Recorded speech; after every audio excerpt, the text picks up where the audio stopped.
The children are both the fruits of the parents, but the children are also the fruits of a society. So if you were a gardener, what kind of fruit would you try to harvest? You may fear that the time may come when history repeats itself.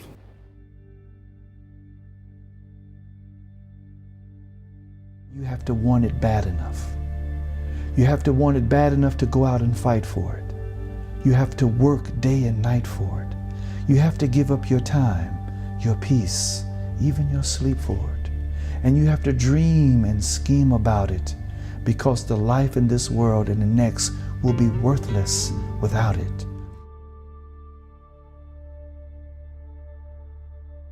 We live in a highly unstable world. Unrest in the Middle East, wars that are threatening to engulf the entire world, a financial crisis the likes of which the world has never witnessed, and a general moral decline in our societies is pushing us closer to another world war.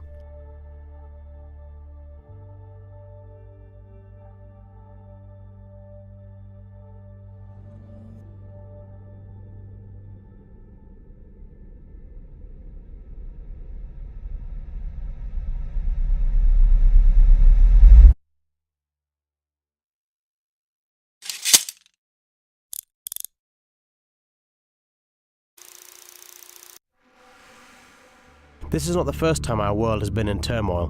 In 1929, after nearly 10 years of substantial economic growth, the bubble finally burst. Shares in the New York Stock Exchange tumbled, and the market lost 11% of its value in a single day. Nations became indebted beyond their capacity. The world was hit by a terrible crisis, which we know today as the Wall Street crash. This was to be a major contributor towards the start of World War II. Economic decline causes people and nations to become desperate, and the ties that hold people and nations together become strained. As a result of the unveiling crisis of the 30s, the major powers aggressively went after the smaller nations, putting justice to the rear and bringing national greed to the forefront. Alliances were formed, pushing the world into global conflict.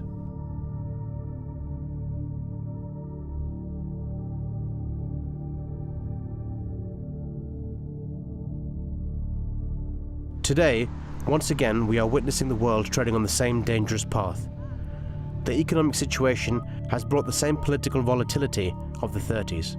As people become desperate, they are losing trust in their political systems, resulting in protests, revolts, riots, and revolutions. Politically, we see that the financial crisis has made people think twice about putting their faith in politicians. This is a gift to the far-right parties of Europe, taking advantage of the desperation of the people.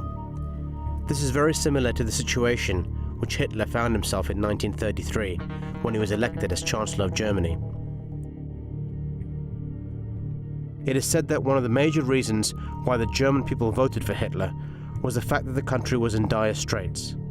People were jobless, and the economy was in ruins. Hitler and his party offered people a way out, a promise to make Germany great again, and the German people bought it.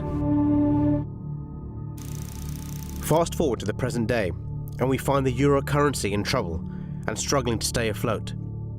In a desperate attempt to save the currency, Eurozone countries are implementing austerity packages, which involve huge government cuts and, in some cases, tax rises. Just as in 1933, the Eurozone economies are in ruins and people are facing extreme hardship. People are once again looking for someone to blame for their woes, but just as in 1933, it's the danger of ideological contamination of the parties in power that is a very real threat.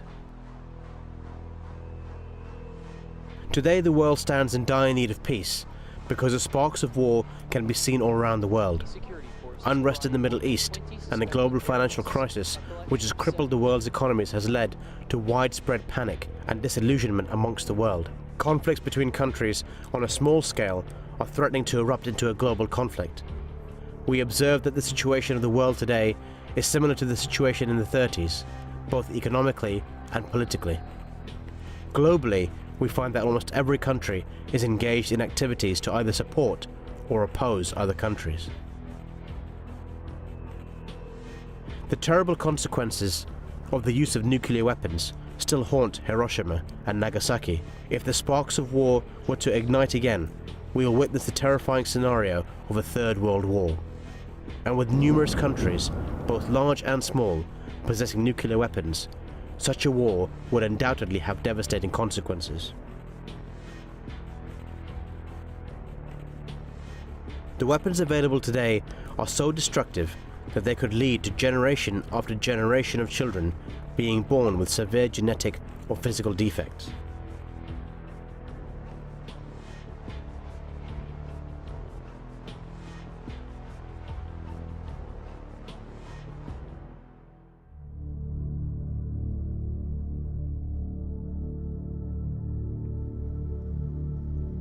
Despite all the doom and gloom, the injustice, and the very real threat of a third world war, all is not lost. If the people of the world wake up and realize their wrongdoings, recognize their Creator, and bow down towards Him, then there is a chance to save the world from a terrible catastrophe. This will only happen when man recognizes his Creator, and only then will the rights of God's creation be discharged.